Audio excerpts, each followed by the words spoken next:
Hi everyone, DisturbedShadow here. Finally back to bring you a new album review. I know I've sort of been not doing my weekly reviews for a while, but I've been pretty busy lately. But I'm finally back here to talk about a brand new album that just came out today, which is, of course, the brand new seventh album from All That Remains, entitled The Order of Things. Now, before I get into this, I just want to have a little disclaimer since I know All That Remains tends to be kind of touchy when it comes to reviews. Like, fans tend to either really hate it or really love it. So I just want to say a few things beforehand. I'm a big fan of All That Remains. I like everything they've done. I do happen to like their older stuff better, but I do appreciate their newer material.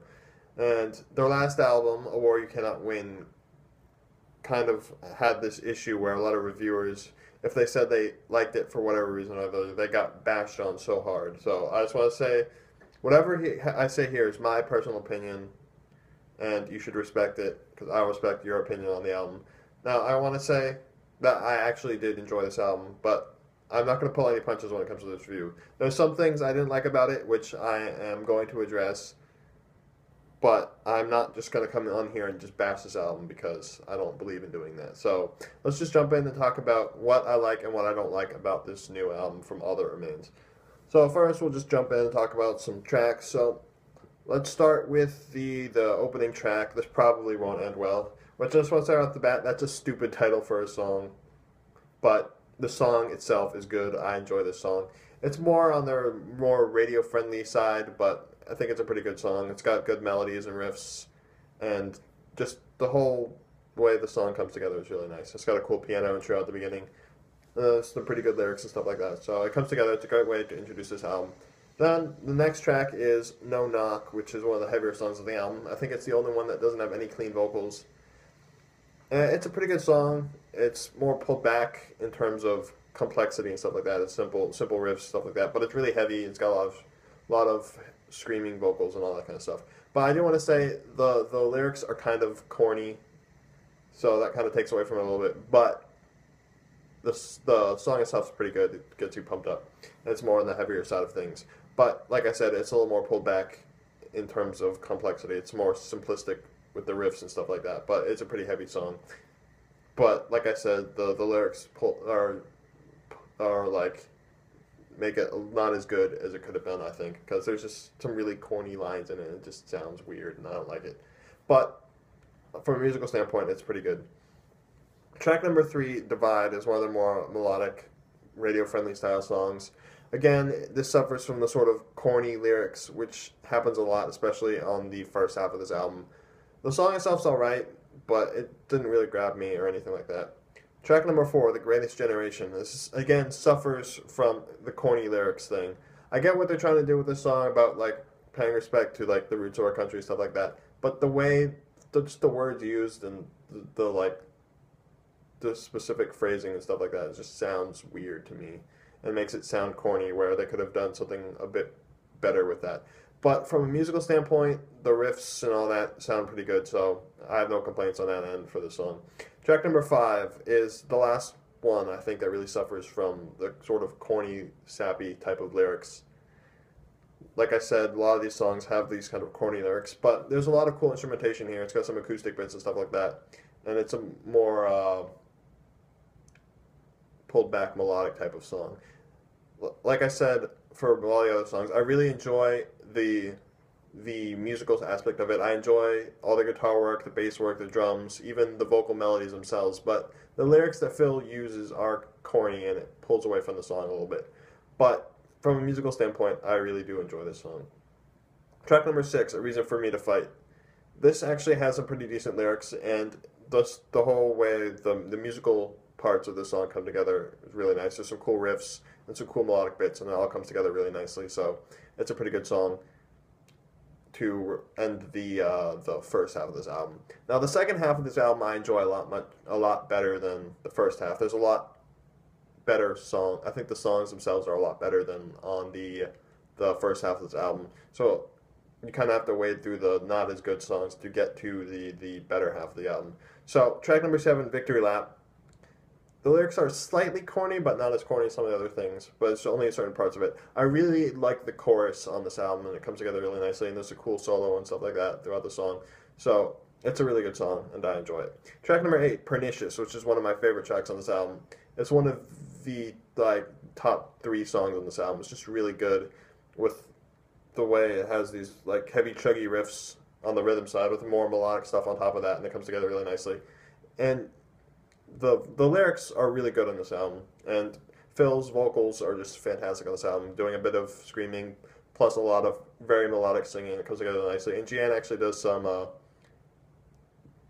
singing herself on this album, and I think that's a cool dynamic between the two of them, even though it's only a little bit. It's just interesting that she actually does some singing herself on this one. And then I forgot to mention some of the other songs she's doing backing vocals, and they blend so nicely with Phil's voice. It's just, I've never heard them do that before, and I'm glad they did it, because it really makes some parts on this album stand out more than they used to.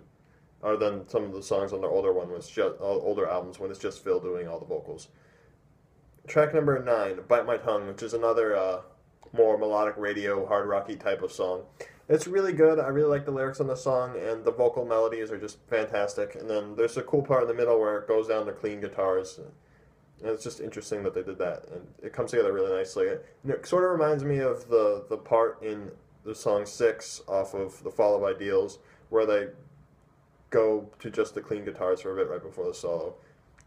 The song obviously isn't as heavy as that one, but it just kind of reminded me of that a little bit. Track number 10, Fiat Empire, I think that's how you would pronounce that.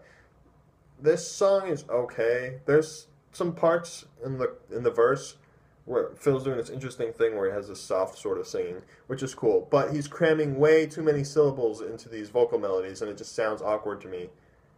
Other than that, this song's really good. It's just one little minor complaint about this song. If he put less words in the verses or found a way to say the same thing using less words, I think it would have come together nicely, because some of the melodies just sound awkward, like he's trying to cram way too many syllables into one note, and it just sounds weird to me. Track number 11, Tru-Kvlt-Metal, which is my personal favorite song on this album. It's a really stupid title, but I really like the message and the lyrics that they're going for in this song, where they're addressing their haters, criticizing them for changing or not doing a specific thing. They're doing the whole thing about saying not following what the crowd is telling them to do their own thing. And I respect that in a band, that they're not just trying to please their fans. They're trying to do what they want to do as musicians. And they do that with this song, not only addressing that issue, but just the way the song comes together with great alternations between harsh and clean vocals, and just a great way to sort of bring it into the end of the album. Then there's one last track, Criticism and Self-Realization, which is another sort of silly title for a song, I think. But I don't really try to let the title of a song subtract from what the song is actually doing. And I really like the melodies on the song. And there's cool parts where it goes to a more simplistic, acoustic, clean sort of sound. And it just comes together really nicely. And then it ends with a really nice piano outro that sort of reminds me of the piano intro from This Probably Won't End Well. So it's almost like the album comes full circle in a way. So it's a pretty good way to end the album. So I just went through all the tracks, talked about what I didn't like, or what I liked and what I didn't like about the album, or about the tracks themselves. Well, now let's talk about the band members themselves.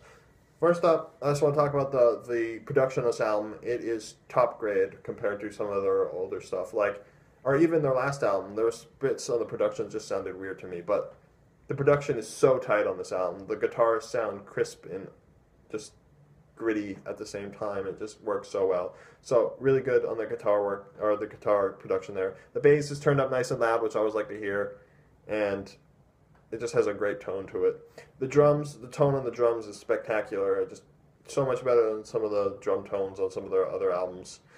And it just sounds really nice. They sound really heavy and meaty, and they're turned up nice and loud in the mix. So the production is really solid. Now let's talk about the individual band members themselves. First, we'll talk with Oli and Mike on guitar. Now, the riffs, a lot of the time, are more simplistic than some of the stuff, say, on This Darkened Heart or The Fall of Ideals, where they had really sort of complex sort of riffing. But they're more pulled back and simplistic to try and fit in with the more hard rocky sound they're sort of going for on this album. But they're still pretty good. And then the melodic side of things, there's a lot of cool guitar melody and stuff that keep things interesting. And there's some parts where they're a bit more technical than others. And there are several pretty good solos throughout the whole song, or throughout the whole album to keep the songs interesting. So no real complaints on the guitar. They're doing a good job. Jeanne on bass. This is some of the loudest bass I've heard from her. A lot of the times her bass isn't really turned up loud enough on the mix, but this time, or even their older basses on their older releases, this time the bass I can hear even without my headphones. I don't really need to put them on to hear it. So that's a plus. Plus she's doing some interesting things. There's some moments where she will not just follow along with the guitars and do some more interesting things. Jason on drums, doing a great job. He's a fantastic drummer. The drumming is a bit more pulled back and simplistic than some of their other albums, but I know he's got it in him because on some of the other albums he's done really crazy drumming parts. And that sort of comes out here and there in more technical type of songs, even though this is a more pulled back, simplistic album from All That Remains. But he's doing some cool stuff throughout the whole thing to keep things interesting and varied. And finally, Phil on vocals. He's doing a great job, even though he's not doing there's not a lot of songs where he's using his harsh vocals. There's a lot more singing on this album than on previous ones, but he's really gotten on top of singing. There was a few singing parts on the last album, which was, again, progressing for their other albums, not as screamy as some of their past stuff. There was more singing, but there was a lot of bits where his voice sounded a bit off to me, but none of that here. His voice is top-notch here. And then when he's doing his screaming parts, they just sound really good. Plus, Jeanne doing some backing vocals as well. Their voices blend really nicely together, especially when Phil gets into some of the higher notes. And they just blend nicely together and have a cool layering effect. And there are some parts where Jeanne is doing some more lead-type singing. There's only a couple moments for, only a few seconds where she does it, but it's cool to hear that. So, vocals are good on this album, too. So overall, this is not All That Remains' best album, but it is by no means their worst. And it's really different than a lot of their other stuff, so it's really hard to compare this to, say, Fall of Ideals, which is one of my personal favorite metalcore albums of all time. But this is a really different album. It's more hard rocky, more melodic. It's a bit different. There's a lot more singing, so it's really hard to compare them. But I do think that this is a good album, and it's worth checking out. Especially if you're not really into the more heavier side of All That Remains. This is the good place to check out their music if you like more melodic type of stuff and not really screamy type of stuff. So if you like that kind of stuff, you will enjoy this album. If you're a fan of everything that All That Remains has done previously, you'll enjoy this. So at least check it out. But if you're one of those fans that only likes their older stuff like Behind Silence and Solitude and Fall of Ideals and This Darkened Heart, then I would stay away from this album because I don't think you're going to like it. But if you're like me and you like a wide range of different styles, then I would recommend at least checking it out and seeing what you think. So that's my review. Let me know in the comments what you think about the album, and try to be respectful about each other's opinions and about my opinions, because they're just opinions and you don't need to get so angry and hateful if you have a different opinion. So be sure to like the video if you liked it, and subscribe if you want to see more of my reviews, and I will see you guys later this week with the next review in the Tool List R&B. See you guys later.